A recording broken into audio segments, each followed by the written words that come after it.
시편에 있는 31편을 묵상하다가 제 마음에 다가왔던 말씀이 있습니다. 같이 한번 읽어봅시다. 시작. 내가 나의 영을 주의 손에 부탁하나이다. 진리 하나님 여호와여 나를 선단하셨네. 여러분 이 본문만 보면 어디서 많이 본 것 같지 않아요? 내가 나의 영을 주의 손에 부탁하나이다. 어디서 봤죠? 십자가에서. 십자가에서 누가복음에 보면 뭐라고 되어 있냐면 예수께서 갑자기 예수께서 큰 소리로 불러 이르시되 아버지 내 영혼을 아버지 손에 부탁하나이다. 아버지께 부탁할 때의 고백이죠. 또 어디서 이 말씀을 볼 수 있었죠? 스데반 집사님이 돌아가실 때에 주 예수여 내 영혼을 받으시옵소서. 그러니까 전체 분위기가 뭐냐면 나의 영혼을 하나님께 드릴 때 하는 고백입니다. 근데 그 본문이 다윗의 고백을 하고 있어요. 사실 내 영혼을 주님께 드린다고 했을 때에 이 영혼을 드린다라고 하는 것을 보면 그냥 soul, spirit 이렇게 생각하시는지 모르지만 성경에 보니까 세 번역 성경과 공동배를 다르게 되어 있어요. 세 번역은 뭐라고 되어 있냐면 주님의 손에 나의 생명을 맡깁니다 라고 얘기해요. 생명을 맡깁니다. 공동번역은 뭐라고 그러냐면 이 몫을 당신 손에 맡기오니 건져 주소서. 오늘 예배 가운데 그런 분들이 있을 거예요. 하나님 나의 영을 주님께 맡깁니다. 나의 생명을 주님께 맡깁니다. 나의 자녀를 주님께 맡깁니다. 하나님 나의 목회와 나의 교회의 현장을 주님께 맡깁니다.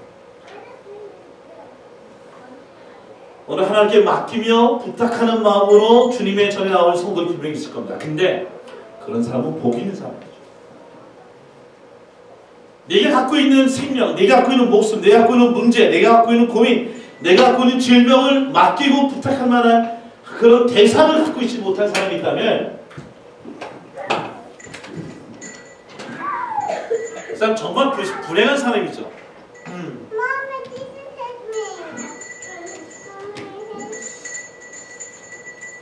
죄송합니다.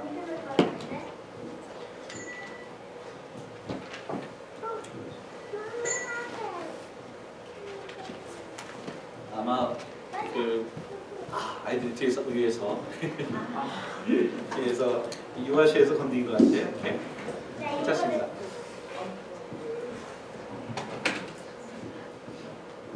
없이 네. 아니요 저 뒤에도 다 나갔어 저기. 네, 휴지가 다 뺏었어 아이들이. 하나님께 나의 영혼을 바치고 내 생명을 맡기고 내 질병을 맡기고 내 상황을 다 하나님께 맡기는 일들이 오늘 본문에 나오는 다윗의 고백. 한번 생각해 보세요.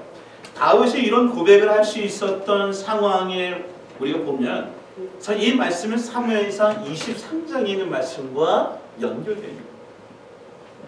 여러분 성경을 혹시 있으면 사무엘상 23장 보기로 합니다.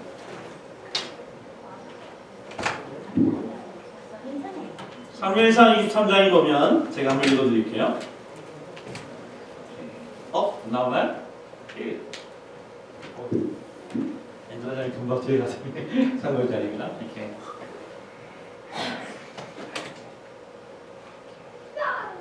스킵을 했는데 여기서 연결시키도록 하겠습니다. 주님의 손에 나의 생명을 맡기고 나의 목숨을 맡긴다고 하는 이 본문의 내용을 보면 간절함이 있는 거죠. 제가 요새 스피처 포메이션이라는 책을 많이 읽고 있는데 너무 좋은 책인데 사실은 책을 빌려달라고 하는 성도들이 빌려줄 수가 없어요. 왜냐면 제가 이 책이 없어서 옆에 있는 교회 목사님 집에 가서 책을 빌려서 한 주간 동안 책을 읽었기 때문에 그 책을 줄 수 없는데 마크 베터슨 목사님의 올인이라고 하는 책이 있습니다. 마크 베터슨 목사님은 내셔널 커뮤니티 처치라고 하는 워싱턴 DC에 있는 교회를 섬기고 있는 분인데요. 그분은 교회 건물을 소유한 분은 아니에요. 근데 그분은 어떻게 하냐면 그분은 커피숍을 크게 하나 이렇게 구입을 해서 거기에 있는 미팅 플레이스로 이렇게 베이스 캠프 정도 해놓고 워싱턴 DC에 있는 10개의 극장을 매 주마다 예배 장소를 빌려서 예배를 드리고 있는 분이에요. 굉장히 워싱턴 DC에 하나님의 영광을 위해 드리는 그런 예배를 드리고 있는 것이죠. 이 책을 읽다가 제게 감동을 줬던 것이 있어요. 어떻게 생명을 드리고 영혼을 하나님께 맡기는 사람들이 어떤 모습입니까? 제가 보면 원웨이 미션이라는 것이 있습니다. 원웨이 미션이 뭐냐면 이런 겁니다. 선교지를 가는데 선교하는 선교사들이 편도만 사는 거예요. 그러니까 어떻게 보면 선교지 가는 비행기표만 사는 거예요. 그게 뭐죠? 다시 돌아오지 않겠다는 거죠. 비행기표를 샀을 때 1세기 전에 비행기표만 가는 것만 사는 것이 아니라 가방도 챙기지 않습니다.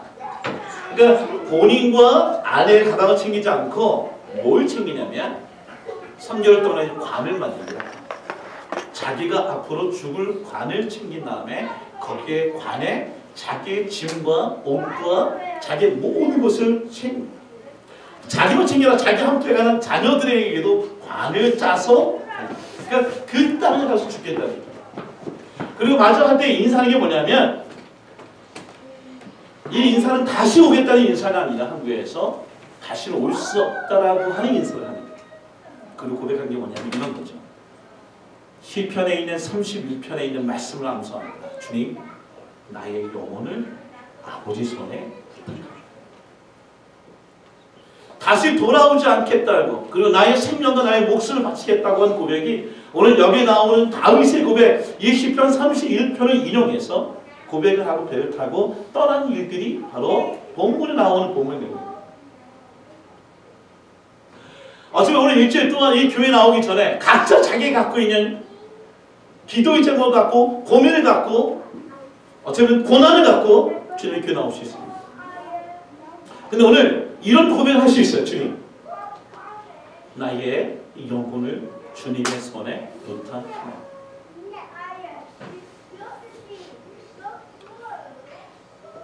지금의 상황이 있는 것이 시편의 31편에 있는 4절입니다. 같이 한번 읽어봅시다. 시작.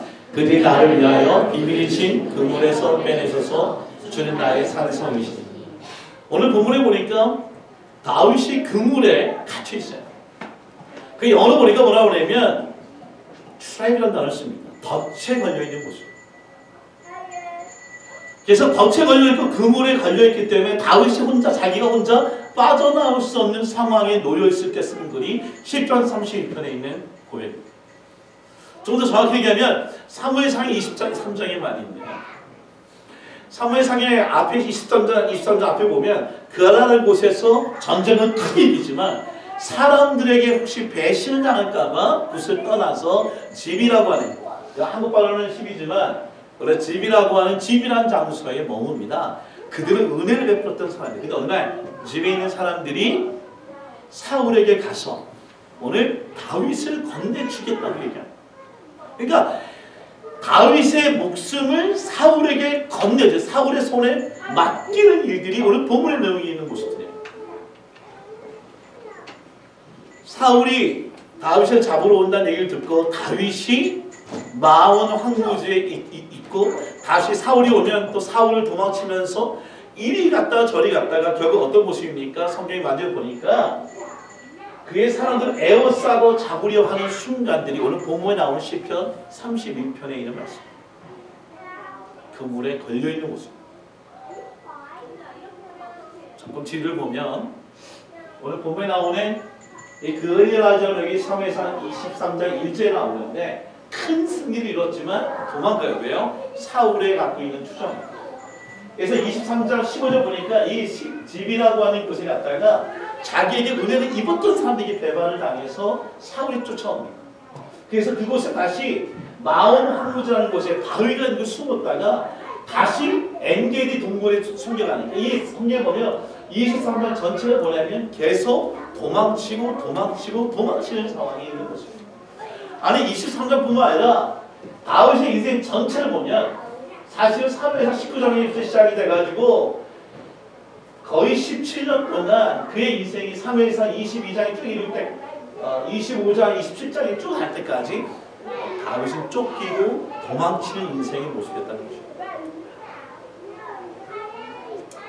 위기 속에서 다윗은 하나님에게 목자와 양의 관계를 생각하면서 하나님께 부르짖는 모습입니다.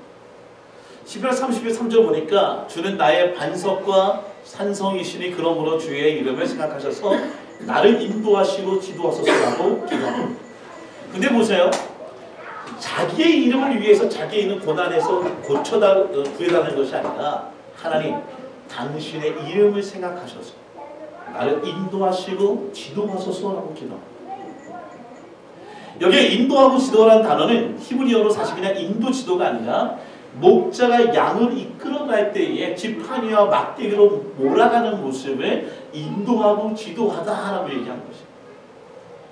주의 이름을 생각하고 자기를 인도해달라고 하는 고백은 시편 31편뿐이 아니라 시편 23편에 여호와는 나의 목자시니 인도하시고 자기 이름을 위하여 의의 길로 인도하시고 주의 지팡이와 막대기가 나를 안위하시다라고 얘기처럼 다윗의 마음에는 하나님은 나의 목자라고 하는 고백을 갖고 있는 것입니다. 보십시오. 성경은 나의 반석과 산성이라고 얘기하지만 사실 사무엘상 23장 보면 사울이 쫓겨서 산석과 반석에 숨는 것이 아니라 성경은 뭐라고 얘기냐면 오늘 바위로 내려가 마음 한 곳에 있던 이 내려갔다는 얘기는 뭐냐면 예루살렘에서 여리고로 내려갈 때의 강도를 만난 것처럼 내려간다는 얘기는 뭐냐면 비참하게 홀로 고독하게 외로운 가운데 있는 모습으로 다윗은 너무 이렇게 경험합니다. 근데도 뭐라고 하냐면 주님은 나의 산성이시고 주님은 나의 반석이시고 주의 이름을 생각하셔서 목자가 양을 인도하고 보호하는 것처럼 주님 나를 당신께서 인도하고 보호해 주세요 라고 하는 것이 시편 32편에 갖고 있는 배경의 모습입니다. 여러분 우리 간혹 하나님이 내게 없다, 하나님 내 음성을 듣지 않는다, 하나님이 어딘지 모르겠다라고 고백할 때가 있어요. 근데 그거 생각해보면 하나님이 없더라고 하나님이 부재라고 생각하는 그 순간을 우리가 어떻게 해석하신가에 대해서 한번 고민하다가 박영근 목사님이 썼던 책 중에 제게 가장 감동적인 말이 있었어요. 그건 이런 겁니다. 하나님의 부재라는 것은요 느낌이라는 거예요.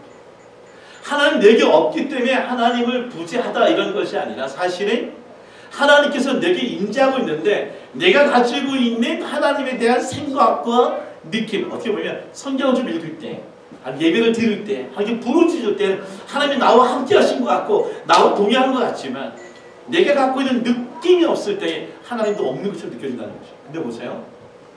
하나님의 부재라는 것도 하나님의 은혜라는 것입니다.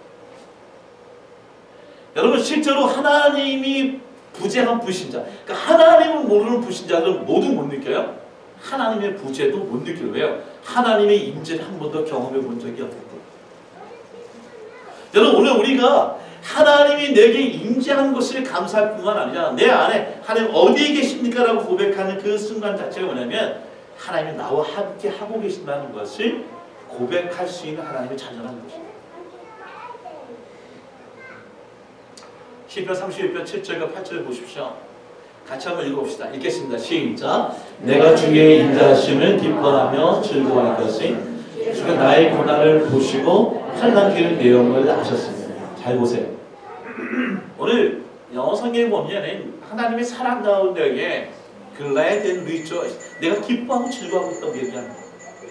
근데 성경에 보면 지금 기뻐하고 즐거워할 상황이 아니에요. 바위 아래 내려가서 숨어있는 상황이에요. 트랩에 있는 경우에요. 그물 가운데 놓여 있습니다. 근데 다윗이 거꾸로 기뻐하고 즐거워하고 있습니다. 이유가 뭔가요? 목자이신 하나님께서 어떻게 한다고요? 주께서 나의 고난을 보시고 계시기 때문에. 그리고 내가 환난 중에 내 영을 어떻게 하고요? 알고 계시기 때문에 그것만으로 나는 기뻐하고 즐거워한다고 얘기합니다. 여러분 오늘 우리가 고난과 역경이 있더라도 이런 다윗의 감동과 이 고백이 있는 열방교회 성도가 되기를 원합니다. 뭐냐면 주님 내가 지금 아무리 고난 중에 있어도 내가 기뻐할 수 있는 것이 주님이 나를 보고 계신 것을 나는 믿습니다. 그리고 내가 아무리 환난 중에 있더라도 내가 즐거워하는 것은 내 이 모든 환난을 주님이 알고 계시는 것을 내가 믿습니다. 고백합니다. 여러분 배우라는 영화 보셨을 거예요. 작은 곰이 늑대가 사자에 쫓겨서 막 도망치는 그 영화. 그 영화에 근데 막 이제 더 이상 도망갈 수 없을 때에 정말 작은 곰이 이제는 절망하고 끝날 줄 알았는데 갑자기 돌아서더니 반전을 합니다. 어떻게 하죠? 제가 그 모양을 모르겠지만 갑자기 큰 거 앞에 늑대 앞에 오 하면서 자기 자신이 그 늑대를 잡아먹을 것 같은 얼굴 보일 표현하죠. 왜 그랬을까요? 늑대는 보이지 않지만 늑대의 편에 자기를 구하러 온 어미 큰 엄마가 자기의 고난을 보고 있고 또 자기 환난 중에 있는 것을 알고 있다는 것이 오늘 자기가 이 문제 앞에서도 이제 더 이상 문제를 보지 않고 문제 뒤에 있는 하나님이 나를 보고 있다는 걸 보고 있기 때문에 더 이상 두려운 것이 아니죠. 여러분 생각해 보십시오. 오늘 본문 가운데에 어떤 이 다윗과 같은 트랩에 걸려있는 상황에 놓여 있는 분이 있습니다. 그것이 건강의 문제일 수 있어요. 그게 미래에 대한 문제일 수 있어요. 그게 자녀나 사업자나 직장인 문제일 수 있는지 모르지만 한 가지 아십시오. 하나님이 이것을 보고 계시고 하나님이 알고 계시기 때문에 결국 어떻게 보면 거기에 있는 집이라고 하는 광야에 숨어 있었던 그가 성경에 보니까 뭐라 그러냐면 나를 원수의 수지에 가두지 않으셨고 내 발을 넓은 곳에 세우셨습니다. 트랩에서 건져내셔서 넓은 곳으로 인도하시는 분이 우리 주 목자이신 예수 그리스도이시라는 것입니다. 성경을 보십시오. 제가 약간 이분이 누굴까라는 기호를 적었어요. 이거 한번 좀 보십시오. 여러분 여기에 무슨 공통점이 있을까요? 256 JJSDG. 여러분은 몰라도 아마 정우 집사님은 금방 알려줘요. 이런 특징을 갖고 있는 분이 있습니다. 누굴까요? 좀 어렵죠? 256개의 칸타타를 만들었던 사람이에요. JJ는 무슨 뜻이죠? JJ는 예수 유바라는 뜻을 갖고 예수여 나를 도우소서라고 하면서 모든 악보의 맨 위에는 JJ는 악보를 적어냅니다. 전 본 적 없어요. 그리고 악보 맨 밑에는 뭐라고 적어냐면 SDG를 붙였네. SDG는 뭐냐면 Soli Deo Gloria. 오직 하나님께 영광. 악보 맨 밑에 적었어요. 이 사람 누굴까요? 예, 음악의 아버지. 그러니까 바하의 어떤 거냐면 항상 음악을 하고 하나님께 영광 드리는 찬양할 때 썼던 게 뭐냐면 항상 메뉴가 뭐냐면 예수 나 아무것도 없었습니다. JJ 예수 유바라고 하는 것을 적어요. 그다음에 다 학습을 안 되는 게 뭐냐면 솔리데오 그런 어떤 얘기냐면 자기가 이것을 쓴 것이 아니라 모든 것이 하나님의 영광을 위해 쓰임받기 위한 지금 내가 시작하는 모든 것들의 시작은 내가 어찌할 바는 모르지만 하나님이 나를 워치하고 계시고 하나님께 나를 알고 계시기 때문에 결국 하나님의 영광 돌리겠다고 하는 걸로 마치는 거죠. 우리의 인생이 그렇게 될 줄 믿습니다. 어떤 얘기냐면 우리 희미하고 연약하고 보이지 않고 끝난 것 같지만 나중에는 솔리데오 글로리 하나님 오직 하나님께 영광을 돌립니다 라고 고백할 수 있게 된다는 것이죠. 여러분 하나님을 목자로 두고 그의 양이 된 사람들에 대한 특권이 너무나 많이 있습니다. 그 중에 특권이 뭐냐면 하나님을 향하여 담대하게 간구할 수 있는 자격을 얻게 됐다는 거예요. 보십시오. 시편 31편의 1절을 보면 자기가 추련에 걸려있을 때 하나님 옆에 please 아니면 도와줄 수 있겠습니까? 매일한 걸 쓰는 것이 아니라 성경 보니까 뭐라고 되어 있냐면 아주 당당하게 나를 영원히 부끄럽게 하지 마시고 나를 건지소서. 그러니까 하나님 아버지를 향하여 보면 당당할 때에 성경은 명령형적으로 기도하고 있어요. Let me never be put to shame. 하나님 내가 부끄러움 당하지 않게 해주세요. 그 기도의 자세가 하나님 제가 이렇게 기도해도 되겠습니까? 이 기도를 들어주실 수 있으세요? 라는 것이 아니라 주님 들어주셔야 됩니다. 2절 보면 더 강하게 나옵니다. 내게 귀를 기울여 속히 건드시고 그러니까 이것도 기도가 그냥 응답이 아니라 속히 응답해 주십시오라고 기도합니다. 4절 보면 그물에서 빼내셔서 처음부터 끝까지 뭐냐면 하나님을 향하여 부르짖는 모든 기도가 목자 되신 하나님을 향하여 양으로서 내가 아무것도 할 수 없는 대신에 하시는 게 뭐냐면 하나님 나를 책임지시고 보호하시고 안위하시고 이끄시는 것을 믿기 때문에 기도에 대해서 당당한 것을 볼 수 있다는 것이죠. 여러분 우리가 어떻게 하나님을 기도하고 있습니까? 요한복음 10장 1절부터 10절을 보면 오늘 여기는 목자와 양의 관계를 얘기하면서 양은 그의 음성을 듣나니 양들이 그의 음성을 아는 것. 그러니까 목자와 양의 관계는 뭐냐면 듣는다는 거예요. 안다는 거예요. 한번 얘기했지만 유대 지역에 있는 양들이 A라는 양, B라는 양, 양의 모든 목자들이 갖고 있는 다양한 양을 갖고 있다가 산의 꼭대기에 오르 잠을 잘 때는 추우니까 한 울타리에 모든 양들이 섞여져. 근데 어떤 일이 생기죠? 아침에 부를 때에 목자가 에이 자 양들아 가자 라고 얘기하면 A 목자가 얘기하면 A 목자에 섞인 양들이 어떻게 알고 쫓아서 A 목자를 쫓아가고요. B라는 목자가 얘기하면 B라는 목자의 양들이 쫓아가고 자기의 목자를 쫓아간다고 얘기하는 것입니다. 세상에 많은 사람들이 하나님을 주여 부르고 있지만 하나님은 자기 양의 목소리를 아시다고 약속하고 계세요. 왜 그럴까요? 크리스마스마다 제가 늘 부를 창이 겁니다. 예수님 하나님은 우리를 야 양들아 나를 쫓으라라고 하는 정도가 아니라 저들을 밖에 한밤중에 양 틈에 자던 목자는 신실한 목자는 양 틈에 있습니다. 어떤 양이 힘들고 어떤 양이 어렵고 어떤 양이 아프고 질병에 있는지 신음한 소리를 들이고 그 양에 함께 있기 때문에 그 목자는 결코 양의 고통과 아픔을 놓칠 수 없다는 것입니다.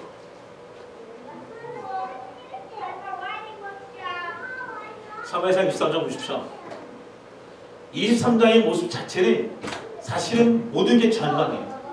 덫이에요. 그물이에요. 근데 어떤 일이 생깁니까? 다윗이 외칩니다. 주님 나를 이 그물에서 빼주소서. 빼소서. 나를 빨리 벗어나게 해주소서. 하나님 앞에 담대하게 명령으로 기도합니다. 하나님 어떻게 하십니까? 사울을 움직이는 것이 아니라 사울의 갑자기 그곳에 블레셋 군대가 쳐들어오게 하시고 블레셋 군대가 쳐들어오니까 사울이 다윗을 쫓는 것을 그치게 하시고 블레셋 사람들과 싸울 수 있도록 다윗에게 향했던 칼의 창이 다시 블레셋에 향해 창을 돌리게 한 다음에 다윗을 트랩에서 건져주시는 본문의 내용이 시편 31편입니다. 그래서 어떻게 얘기하느냐, 그 바위 정말 무서워 숨었던 그 바위, 처참했던 바위 보면 셀라 하만 느곳이라고 얘기하는데 이 셀라 하만은 뭐냐면 셀라라는 뜻은 바위이고 하만 곳은 분리인데 뭐냐면 하나님 이 바위에 사울과 나를 분리시켰다라는 의미의 하나님의 기념비적인 그 은혜의 자리에 하나님을 찬송하는 기념비를 세울 수 있게 되었다는 것이죠. 여러분 살펴보십시오. 제가 북한에 갔을 때에 깜짝 놀란 것이 있습니다. 북한의 맨 꼭대기 가면 러시아의 핫살람과 만난 곳이 있는데 거기서 만났던 기념비가 있습니다. 기념비가 굉장히 크게 잘 해놨습니다. 어찌는데 그 기념비가 뭐냐면 그 시대에 가장 비극적이고 가장 미움을 받고 가장 어떤 정계에 보면 어디 막 이렇게 변두리로 있었던 인물이 있는데 그 인물이 누구냐? 이순신 장군이 북방으로 그 한 곳의 변두리로 쫓겨났을 때 그곳에서 북쪽 그 중부로부터 내려오는 모든 오랑캐들을 다 물리치고 그 기념했던 곳이 있었어요. 여러분 세상에는 모든 기념비와 승전비는 어디냐면 전쟁의 자리, 고난의 자리, 그리고 생명을 다투는 그 자리에 하나님이 도우셔서 승리한 곳에서 하나님 영광을 돌릴 수 있는 기념비가 세워진다는 것입니다. 제가 믿는 것은 오늘 목자이신 하나님을 쫓아가는 양의 모습을 주님을 쫓아가는 성도, 끝까지 포기하고 주의 이름을 부르는 성도, 하나님을 향하여 하나님께 간구하는 성도들, 오늘 그 성도들이 오늘 갖고 있는 고난과 역경의 자리는요, 그게 여기 나오는 것처럼 셀라 하만 느곳이라고 하는 것처럼 하나님이 이 고난에서 나를 분리시켜 주셨다라고 하니 하나님 찬양하는 기념비가 세워질 줄 믿습니다. 여러분 생각해 보십시오. 여러분 제가 오늘 기도에 대한 얘기를 조금 얘기하려고 합니다. 우리는 요새 성경이라는 말씀을 암사하고 성경처럼 가까워졌는데 화요 기도회에 기도하는 걸 보면서 우리 성도의 전체 기도에 불이 붙었으면 좋겠다는 마음으로 기도를 얘기합니다. 여러분 기도는 누가 할 수 있을까요? 기도는요 하나님과 관계를 갖고 있는 삶이 할 수 있는 거예요. 그래서 기도는 뭐냐? 기도는 하나님의 관계의 첫 출발을 얘기하는 거예요. 하나님의 아버지이기 때문에 하나님 아버지 나의 이런 걸 해결해 주십시오. 하나님 아버지 나에게 이것을 공급해 주십시오라고 기도할 수 있는 거예요. 하나님이 나의 아버지가 아니면 아무리 불러도 그분은 우리에게 대답하지 않으시죠. 모르겠어요. 하연이가 너무 이쁘지만 하연이가 와서 윤기사 집사님 한 100불까지는 줄 수 있는지 모르겠어. I don't know. 기사 집사님 저에게 1000불을 좀 주세요 하고 이렇게 하연이가 와서 애교를 떨고 알랑방구를 낀다고 칩시다. 기성님 어떻게 하시겠어요?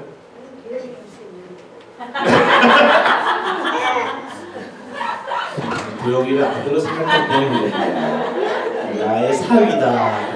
하의의 무대를 맡겨드리겠다. 약간 사심이 있는 대답을 지금. 그래서 흑인교회 재미가 흑인교회 가면 제가 흑인교회 좀 흑인교회 가면 당신은 구원받았으니까 질문하기보다는 이렇게 얘기하는 거예요. 이런 식으로 합니다.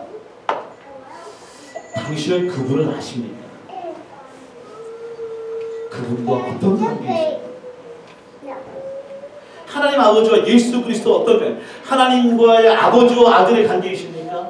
예수 그리스도와 신랑과 신부의 관계이십니까? 성령님과 나의 성령의 전의 주인 되신 그분과 관계 있냐고 질문한다는 거예요. 그것이 기도의 출발이에요.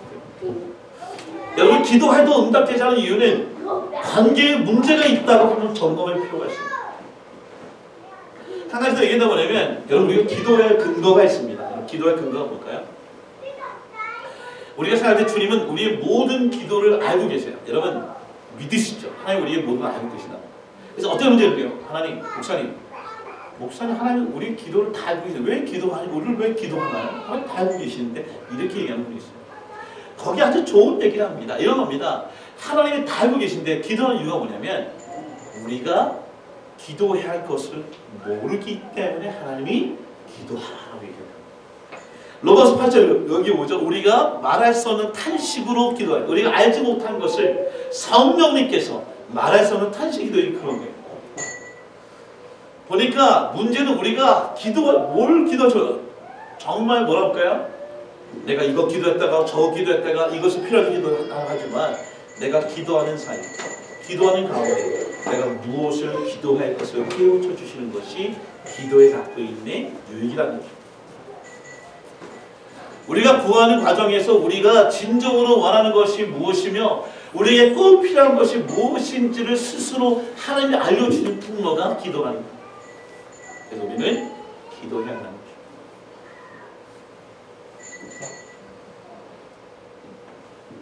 하나만 더 얘기하면 시편 35절 보십시오. 내가 나의 영을 주의 손에 부탁하나이라고 강력하게 얘기할 수 있는, 강하게 얘기할 수 있는 것이 뭐예요?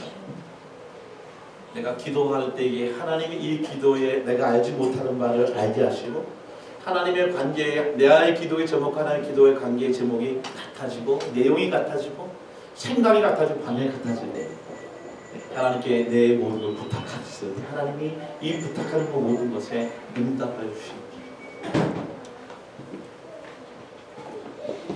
기도하다 보면 성도들이 이런 질문을 해요. 목사님 제가 기도를 해도 응답되지 않습니다 라고 하는 분이 있을 때 있습니다. 기다리는 응답이 늦어진 경우가 있습니다. 여러분 제가 기다려도 응답되지 않는 분들에게 주시는 하나의 말씀을 나누기 원합니다. 그것은 뭐냐면 기다림에게는 큰 유익이 있다는 것입니다. 먼저 기다림 속에서 우리는요 기도하다 보니까 기도가 응답되면 계속 기도하게 돼요. 계속 기도하면 어떻게 되냐면 내가 어느새 기도하는 사람으로 변해가는 것을 보여요. 기다림 가운데 하나님을 기도하다 보면 기다림 속에서 기도의 갈망이 깊어져요. 그래서 뭐냐면 내가 갈망하는 사이즈가 커질수록 하나님이 내게 기도하는 응답의 은혜가 커지는 것을 경험하게 돼요. 그래서 내가 작은 것에 금방금방 기도 응답된 것보다 기다림에 기도하는 것이 응답되어졌을 때에 그 기다림의 응답의 사이즈가 커진다는 것이죠. 여러분 내가 기도할 때마다 금방금방 즉각적으로 응답, 물론 중요하고 기쁜 일이 모르지만 감사에 대한 의미를 잃어버릴 수 있다는 거죠. 특별히 내가 기도할 때마다 기다림의 주는 은혜는 뭐냐면 우리의 갈망이 어떤 갈망입니까? 내가 이 기다릴 때에 무엇이 잘못됐고 내 죄가 뭐고 내가 얼마나 더 기도할 때 내가 하나님을 향할 관계에 점검할 수 있는 기회가 있기 때문에 하나님의 기도한 후에 기다림은 우리의 큰 유익을 줄 수 있다라고 얘기하는 것이죠. 사랑하는 여러분, 오늘 본문의 말씀을 좀 정리하려고 합니다. 어떻게 우리도 다윗이 하나님과의 목자와 양의 관계를 가지면서 부족함이 없고 인도함을 받고 안위를 받고 기도할 때마다 응답받고 기도 가운데 기다릴지라도 하나님 보고 계신다고 믿음 가운데 춤을 추고 하나님이 듣고 계신다는 것 알고 계시는 것 때문에 찬양할 수 있는 그런 관계를 우리는 어떻게 맺을 수 있는 요한복음 10장입니다. 같이 한번 성경 읽겠습니다. 시작. 내가 진실로 진실로 너에게 이르노니 내가 누구든지 나로 말미암아 들어가면 구원을 받고 또는 들어가며 나오며 꼴을 얻으리라. 도둑이 오는 것은 도둑질하고 죽이고 멸망시키는 것뿐이요 내가 온 것은 양으로 생명을 얻게 하고 더 풍성하게 얻게 하는 것이다. 어떤 얘기입니까? 예수님께서 내가 양의 문이라고 얘기합니다. 그래서 누구든지 나로 말미암아 들어가 즉 예수 그리스도의 안에 들어가면 구원을 또 예수 그리스도로 들어가면 꼴을 얻게 될 것입니다. 어떤 얘기입니까? 오늘 우리에게 예수 그리스도 안에 들어가요. 근데 예수 그리스도에 들어가는 게 뭐냐? 어떤 의미가 좀 어려운 얘기일 수 있어요. 근데 이사야 43장 보니까 뭐라고 하냐면 너를 창조하신 여호와 너를 지으신 여호와 내가 너를 구속하였고 내가 너를 지명하여 부르다니 너는 내 것이라 라고 얘기하신 그 하나님의 선택적인 지명 이것에 응답하는 것이죠. 그래서 우리가 하나님 앞에 들어간다라고 하는 것이 하나님의 응답에 하나님의 부르심에 응답하는 장면인데 이걸 다르게 얘기하면 요한복음 1장 12절 13절을 말씀입니다. 너무 잘하는 말씀 같이 한번 봅시다. 시작. 영접하는 자 곧 그 이름을 믿는 자들에게 하나님의 자녀가 되는 권세를 주셨으니 이는 혈통으로나 육적으로나 사람의 뜻으로 나지 아니하고 오직 하나님께로 난 자다. 어떤 겁니까? 내가 주님을 영접하는 내 안에 예수님을 들어오게 하는 내가 예수님 안에 들어 양의 문이신 예수님 안으로 드러나고 예수님이 내 안에 들어오신 분으로 말미암아 목자와 양의 관계가 되었을 때에 목자가 양의 음성을 듣는 것처럼 또 양이 목자의 음성을 아는 것처럼 우리 항상 그 관계에 주님의 기도하고 부르짖고 간구할 때마다 하나님 놓치지 아니하시고 응답하시고 그리고 우리에게 갖고 있는 바위 속에 숨어있던 우리를 넓은 곳에 설 수 있도록 하나님께 만들어 주실 줄 믿습니다. 여러분 생각해 보십시오. 아까 얘기할 때에 여기 보면 receive라는 단어와 believe라는 단어를 썼어요. 주님의 예수님을 영접하는 그게 뭐냐면 그 예수님을 믿으면 얘기하는 거죠. 참 재밌는 표현이에요. 이 영접과 믿음이 하나라는 거예요. 이 believe라는 단어는 어떤 것이 있냐면 이 believe라는 단어는 믿는다고 해서 먼 곳에 있는 그 사람이 향한 주님 믿습니다 라고 관계없이 외치는 그래서 마치 요술래프처럼 주님 이것에 도와주세요 고쳐주세요 해결해주세요 라고 외치면 이루어지는 그런 예술래프가 아니라 이 believe라고 단어는 뭐가 있냐면 be라고 하는 동사와 life라고 하는 명사가 함께 결합됩니다.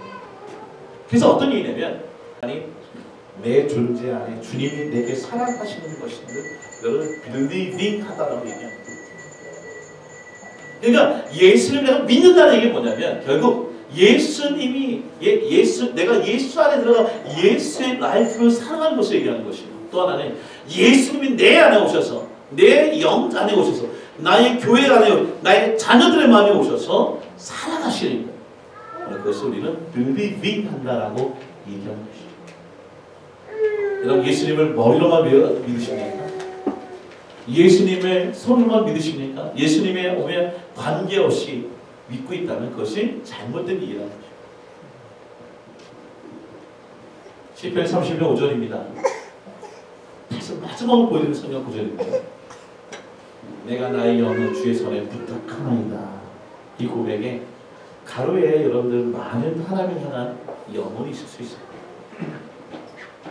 그것이 무엇입니까? 한 가지 제가 이 말씀을 나누면서 제가 확실한 것이 그건 뭐냐면 무엇을 주님의 손에 부탁하든지 오늘 우리가 주의 양이고 주님 우리 목자시고 우리를 도리하시고 안위하시고 인도하여 주실 것을 저는 분명히 믿습니다. 어떤 사람에게 영접하는 자, believing하는 자.